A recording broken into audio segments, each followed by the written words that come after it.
Bike knowledge ভিডিওতে স্বাগতম। আশা করি ভালো আছেন। তো চেন স্পকেট আসলে বিভিন্ন কারণে নষ্ট হয়ে যায়। তার মধ্যেই যে আর একটা উল্লেখযোগ্য উপাদান হচ্ছে, দেখেন চেন স্পকেটের ছোটো স্পকেটের গোড়ার মধ্যে কী পরিমাণ ময়লা আটকায় আছে, চাকা চাকা দলা দলা হয়ে ময়লা আটকায় আছে। দেখেন কাভারের মধ্যেও প্রচুর পরিমাণ কাদা এবং ময়লা জমে আছে।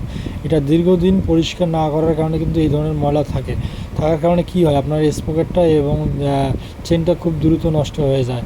এবং এটা নষ্ট হলে কিন্তু আপনার হাজার হাজার টাকা একটা চেন স্পকেট দাম আছে, অনেক টাকা আপনার ক্ষতি হবে। তো আসলে আপনাকে সবসময় এই জায়গাগুলো পরিষ্কার রাখতে হবে এবং আপনার ছেলের মধ্যে একটা অয়েল ব্যবহার করতে হবে বা লুব ব্যবহার করতে হবে। দেখেন কাদর পরিমাণটা কীরকম। তো নিয়মিত যদি আপনি রক্ষণাবেক্ষণ না করেন তাহলে কিন্তু আপনার স্পকেটটা খুব তাড়াতাড়ি নষ্ট হওয়ার সম্ভাবনা থাকে এবং ময়লা বালি ধূলিকণা জ্বলে কিন্তু আপনার ঘর্ষণটা বেড়ে যায় এবং চেন স্পকেটটা খুব দ্রুত নষ্ট হয়ে যায়।